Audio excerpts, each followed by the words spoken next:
Whoa, geez Louise, I'm having a fall! If you've ever looked at something like this and thought to yourself, that's the silliest thing I've ever seen, I can't say I strongly disagree with you, but over my many hours of experience learning about these sometimes silly styles, there's usually some contextual reasoning throughout history that has led us to this moment of, well, this. If you don't believe me, I'm gonna prove it to you. And I'm not just gonna prove it to you, I'm gonna prove it to a friend of mine that I know doesn't believe any of this. Martial arts history is so stupid. It's the only thing that people still cling to. Like, hey, the reason it's not working is because you don't do it the old way. We don't think about that with food. We don't think about that with medicine. We don't think about that with exercise. We don't think about that with machinery and engineering. Martial arts history is bullshit. All of it. He's probably one of the more, I don't know, grumpy people I know. So convincing him should be a piece of cake. A couple quick examples are like tate. It is a martial art that focuses on the samurai way of fighting with the sword. However, it originated just after samurais were done doing their samurai ring, and the style was actually created to tell those stories of the samurai's wars and nobility. It was primarily an art. Kyokushin, a martial arts style known for its brutality, but also its lack of punches to the head, wasn't always like that, but at some point the creator, Masoyama, took away the head punching. Exactly why, we're not quite sure, but we know he wasn't the biggest fan of protective gear because it took away how realistic the fight would be, and he was also a big proponent of mental toughness. These punches or elbows, if thrown to the face, could stop fights earlier than he would like. For judo, lots of people think of it as only throws. This style comes from Japanese jiu-jitsu, which is primarily, again, what the samurai used to do who were heavily armored. So throwing them on the ground and then stabbing them was a big tactic. Once weapons weren't really being used as much, Jigoro Kano, the founder of judo, thought that takedowns and the ground game were the things that were the most useful for the average person to know. So already we see cultural preservation, systemizing a style via rule set, and adapting a war-based martial art for post-war times. These are a couple of the many reasons you see martial arts turn into what they do today. And the next one that I'm gonna blow Mike's mind with is the French kickboxing style savate. But I imagine with the emphasis on the kicking, and particularly with the kicking with the toe, then it's not a martial art, it's a game. Okay, so I'm not gonna lie, he hit the nail right on the head immediately. It's interesting you say that because the origins, from what I understand and was told yesterday, are a game. The day before this, I actually got on a call with my buddy, who I would consider a martial arts historian, and he said the same thing. Yeah, so savate evolved as a game, right? The very first records we have of the word savate as applied to dudes kicking each other on purpose, because it's just a French colloquialism for old slipper. That's all it means. 1700s-ish. The French military is traveling the world in boats, doing horrific things, exploiting resources, and people on these boats for an incredibly long amount of time. And it is illegal, according to the crown, because remember, we got a monarch, to strike a fellow navyman with a closed fist. A trained professional in a certain kind of violence, and you are bored out of your mind. So anybody who's ever met modern military men knows that they came up with a loophole. And what they came up with was this kicking game. Yeah, Mike was pretty on the nose, but by accident maybe? Was that a codified rule, or was that like an unwritten rule? No, that was a codified, like, they were like, you are damaging government property and you will be prosecuted as such. I don't think Mike really knew why he said this, so I'm gonna give myself a point. I bested him. He's bested. But consider yourself bested. Wait, what the? Where's the scoreboard? How's there already a scoreboard? What is that? What do you mean? I'm up 1. From what? Now, not all games that are martial arts based turn into martial arts of their own. Backhold comes to mind. I don't think I would call it a full-blown martial art, but it's definitely a game within wrestling. And these games within wrestling, especially that derive from feats of strength, there was plenty of them that came from the military. Collar and elbow wrestling was one of them. Cornish wrestling is another one. Plenty of styles that we think of today come from downtime between wartime. But the next quote-unquote category of history that we're going to talk about is styles that were designed to overcome attributes. According to legend, inspiration struck while... Man, I really don't know how to pronounce this. May watched a fight between a stork and a large rodent. She was impressed by the way the stork used its wings and legs to deflect and counterattack at the same time. She adapted the technique to formulate a unique new martial art in the 1700s. So I take it you don't subscribe to the concept that it was created by a smaller woman, and that's why all the shots are to the body. Because that's the one thing I'm surprised you haven't really said yet, is the main issue that people have with it is the knuckle striking system, where you hit with the bottom two, you strike with the vertical fist. It's strictly logistic. I think there's nothing wrong with a vertical fist. Wing Chun, my problem with it is the amount of time that they spend on things that don't help them fight. I think hand trapping is cool. It works, it's real, you can do it, we've seen it. It's just that's all they do. Once again, I had to bring in someone that was much more knowledgeable about this than I am. So according to legend, Wing Chun was created by Shaolin nun named Nimue. She supposedly designed a system helping a smaller person defeating a larger opponent. Hence the emphasis on structure, efficiency, and redirecting force instead of using brutal force. Whether or not the story is true, it tells us that Wing Chun was always about close quarter combat. So that's why Wing Chun focuses on the center line. It is the shortest distance and also the most direct path to the target. While historically that makes a lot of sense, it doesn't fully resolve the gripe that Mike has. I'm sorry, I'm getting heated. Yeah, I was gonna say I'm not quite sure where this one ties in. History is bullshit. It's bullshit. You don't need to know it because people are full of shit. Particularly when it comes to violence. They lie about it. Everything they wrote down is a lie. Everything they told people was a lie. I was at this village and I f***ed all these dudes up. So I'm gonna come over here to this village and I'm gonna teach you how to f*** dudes up if you give me money or give me fish or give me...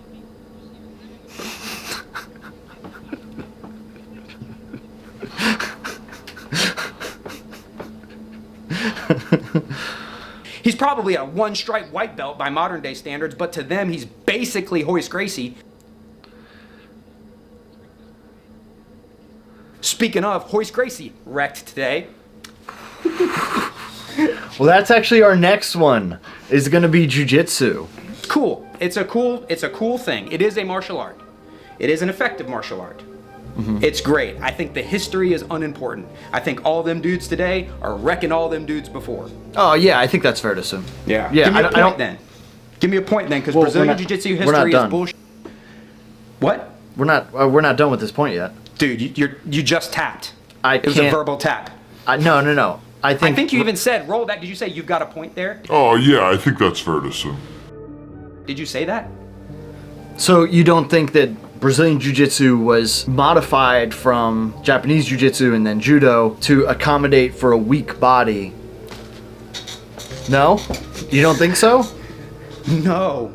It does not. Brazilian Jiu-Jitsu does not accommodate for a weak body. It was not designed, nor was it invented for a smaller, weaker person to defeat a larger, stronger opponent. It was designed and invented for a person who knows Brazilian Jiu-Jitsu to beat a person who does not know Brazilian Jiu-Jitsu. Because a big, humongous, fat guy doing jiu-jitsu to you hurts worse than a little tiny person doing jiu-jitsu to you. That doesn't mean that the original doesn't work. That's like saying like a butter knife doesn't do what it's supposed to because it's not as sharp as like a kitchen knife. But the butter knife still works to cut things that it's supposed to cut. Sure, but it helps bigger people more. Jesus Christ. Yeah, of course more. But they're still doing jiu-jitsu.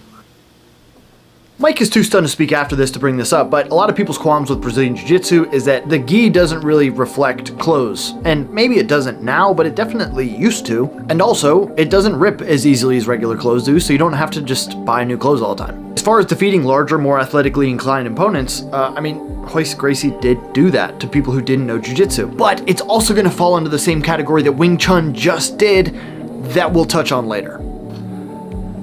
I think he maybe is just a little salty. I'm gonna take away a point.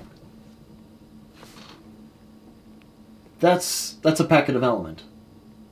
Element, the electrolyte drink mix. Also sponsored today's video. Element is a sugar-free electrolyte drink mix that tastes fantastic. Anytime I'm doing a hard workout and I'm sweating a lot, I drink Element. It keeps me from getting headaches, it keeps me from getting cramps. I feel like I can train longer and harder whenever I drink these. I'm not the only person who drinks them though. They're the exclusive partner to many Olympic athletes. Around 30% of the NFL, anytime you see them drinking out of those old green or the orange bottles, elements in there. Pretty much when you sweat, you lose water, but you also lose salt. For me, whenever I sweat a bunch and then I dry off, you can see the salt line my eyebrows. It's pretty interesting. And then I drink Element, so I get it all back. Or I don't do that. This drink mix actually comes from a growing body of research that shows that the optimum health outcomes actually are at sodium levels 2 to 3 times higher than the government recommendation. If you'd like to get a free sample pack with any order today, you can go to drinklmnt.com/Sensei Seth so you can try which one you like. If you don't like any of them, it's 100% risk-free guarantee. You just let them know, they'll send you your money back, and you can do whatever you want with the flavors. Again, that is drinklmnt.com/Sensei Seth. I don't think you'll want to return anything though, to be honest. Element, I recommend it to everybody. Outside of the YouTube channel, stuff that I don't get paid for at all, I still recommend it to all my athlete friends. Now, what was the score?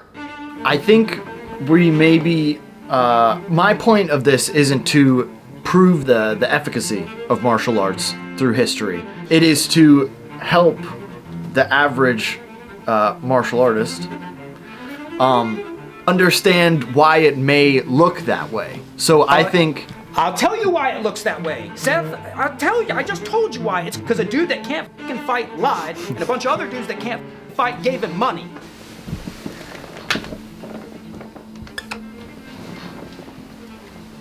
So I take it you don't subscribe to the idea that all of the big swooshing, hand away from body movements, the throws, the takedowns, the wrist locks, don't come from trying not to get stabbed with a sword while you're doing this. No, because you know why I know that? Because every couple of months, I go out in the woods with a bunch of maniacs and we try to kill each other with fake weapons, and nobody does it like this.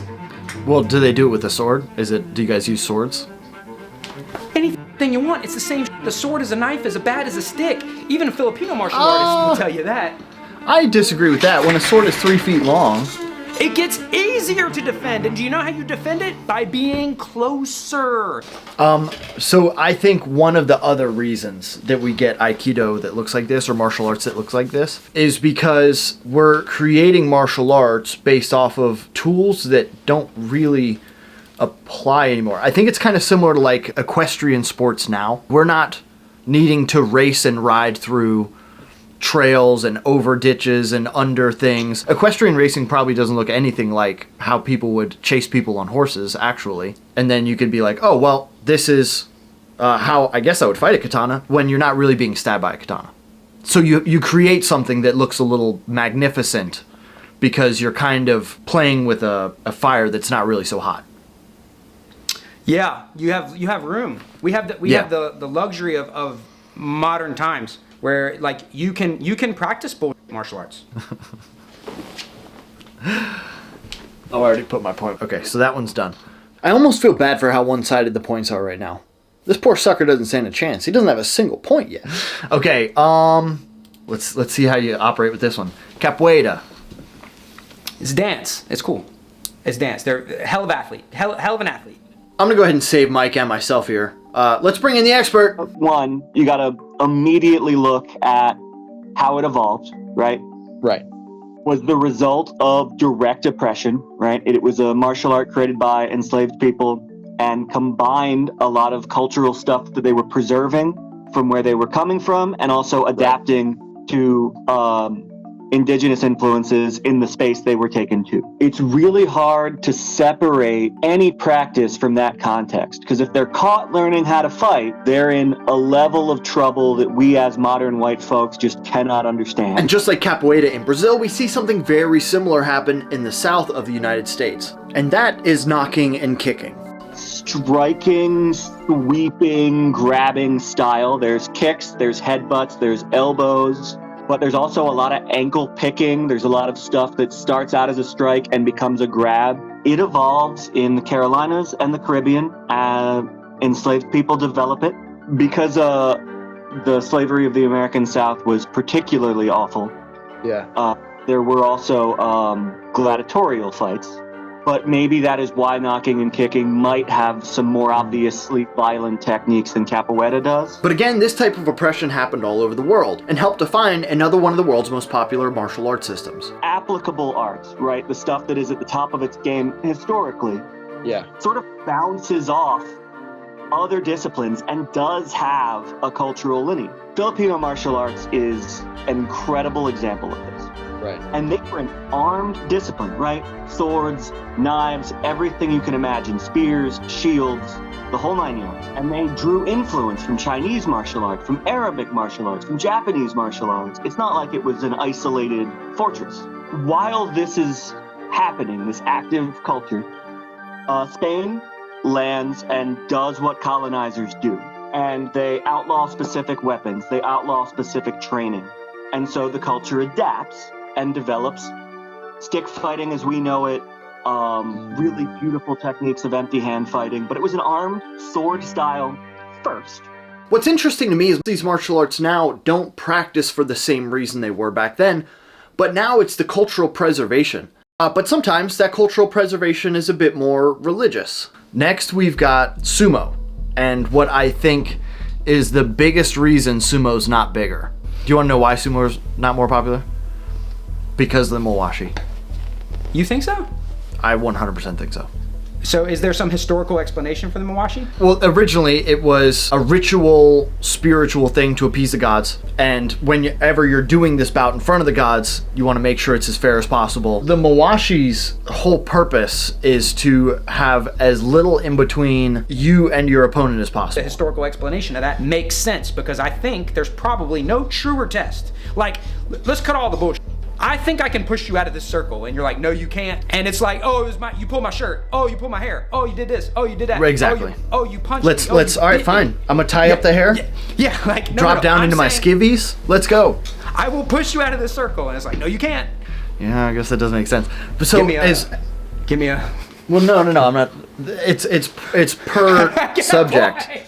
No, it's per subject. But I think the real reason that sumo is not more popular in Western countries. Oh, you're not listening.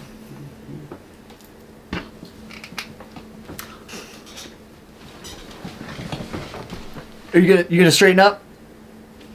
I'll give myself another one if you don't straighten up. This has nothing really to do with it. This is kind of. I might not even keep this in, but I think the real reason that sumo wrestling is not more popular in Western countries is because of Christianity. Even just the art, all of the paintings had all of the nude naked bodies everywhere. Transfer over to Christianity, all of these beautiful, they keep all of the structures and the paintings and everything, but what do? They paint these leaves over top of the groin, and they start covering up all the indecent parts of the body. And now we've had this happen for so long that everybody's like, oh, you can see one of that guy's butt cheeks? Absolutely not. That accompanied with the fact that you have over time this meta change into these insanely large men, which probably weren't the original people who put the Mawashi on, in very, very small outfits, and people who are accustomed to not seeing anything are now seeing much more than they ever thought, and that's what's the popularized part of sumo. So you're like, oh no, yeah, I'm out. Okay, this one I actually kind of figured out by accident. I've always had this hunch that this was the case, but there's actually a little bit of historical evidence that would suggest that's the truth. There was sumo in the Japanese Middle Ages, 1185 to 1603, and then during the Edo period it was actually banned for a little bit. But after sumo started to make a resurgence, there was this US naval officer. His name was Matthew Perry. He was in Japan to create a relationship with the US and Japan, end the isolation. He was shown sumo wrestling in this expedition, and he found it distasteful. Can you imagine why? He described them as stall-fed bulls rather than human beings. He publicly looked down on sumo, but his personal journal contained like 60 lines of a sport that he thought was foolish. And Japanese paintings show the Americans being enthralled by the sport. So it's very possible that, much like today in my experience, Americans think sumo is really cool, but have a hard time getting past the clothes and the size. Just a little rant I like to make. Are you getting a point? What did you get a point for? All right, so our next one. What is this? I don't even know. Wrestling and the history of wrestling, I think, is incredibly cool. Even before medieval and feudal, we're talking about tribal times. We're talking about the beginning of man. When they settled disputes with each other, you can't bash every single person in your tribe that you disagree with a rock. If the question was, can I hold you down? I can. So don't mess with me anymore. That, to me, is the history of wrestling. I think it began before written history. People wrestled each other to establish dominance, control, or just have fun. It's also fun. You know, people enjoy play fighting with each other. But here's why the history of wrestling is bullshit. You could put your feet up in some stirrups and squeeze out 2 kids, and 2 years from now, they will be wrestling each other for all of those reasons. For that, I think I have to give you a point. And because I was so smart to agree with you, I got another one too. It's your show. Not gonna lie, Mike's a smart guy. I'm kind of surprised he didn't pick up on the point system by now. Okay. Well, karate I can definitely speak on because I am a yellow belt in karate. So, are we talking Masayama chopping a bull karate history? I probably wouldn't refer to that as... Right, because you would definitely have to give me a point if you think that some dude on a mountain chopped the bull and is like, hey, this is what we're doing. Karate probably has the biggest bite out of both rich history and proven efficacy besides like wrestling and boxing. You know what I mean? Like, what? Am I not right? No. I feel like you're giving it a lot of credit. I'll explain why that makes the history of karate bullshit.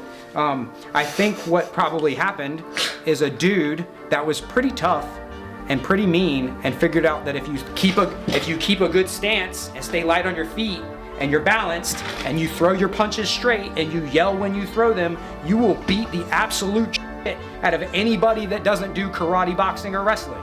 That's a fact. I figured you were going to mention kata. Oh, do we need to?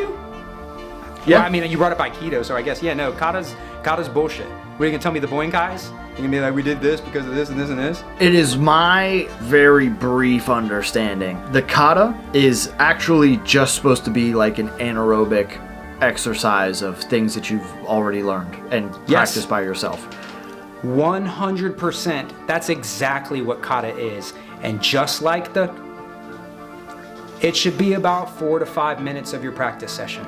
Before it was called karate, started in Okinawa, dudes fighting each other, punch, kick. Japan, that has judo, jiu-jitsu, a lot of grappling-based martial arts, are like, punch, kick. That's pretty cool. And then, which I think is like my favorite part of karate history, is then it was implemented into the schools for like physical education. Yeah, it's great. Kind of the way like wrestling is here.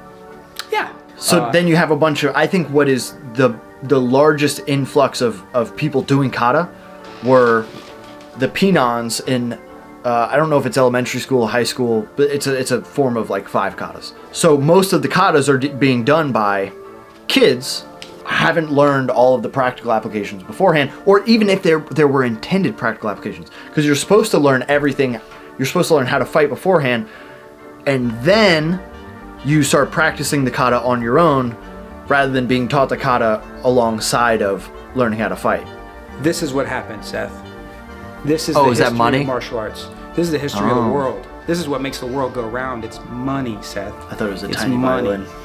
Which to me comes down to systemization. As soon as you start to maximize how many students you can teach this to, the art itself goes downhill.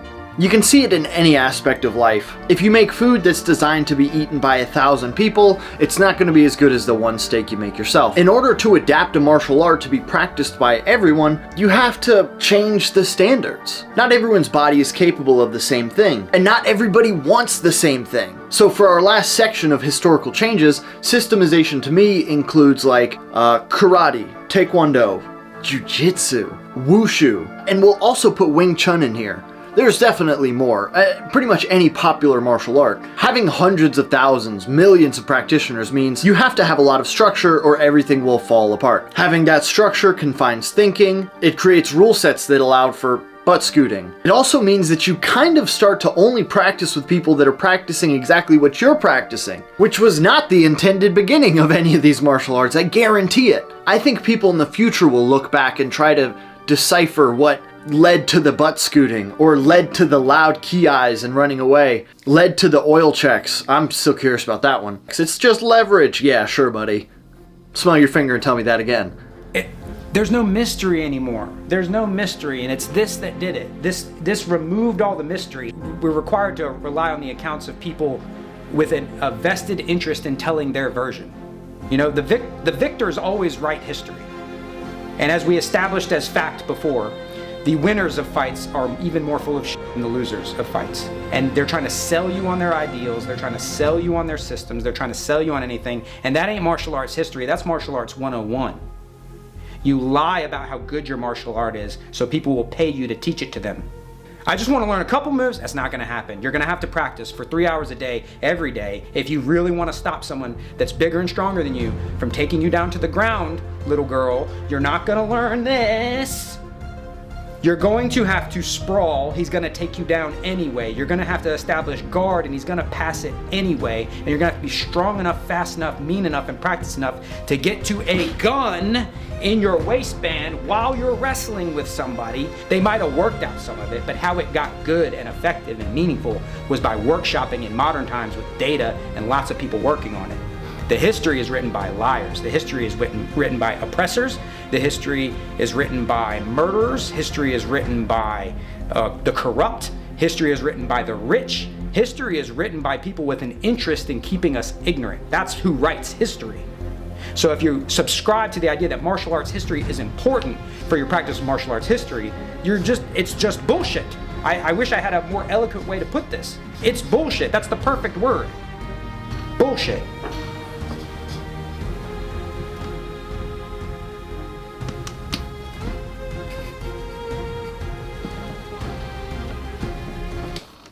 All right. So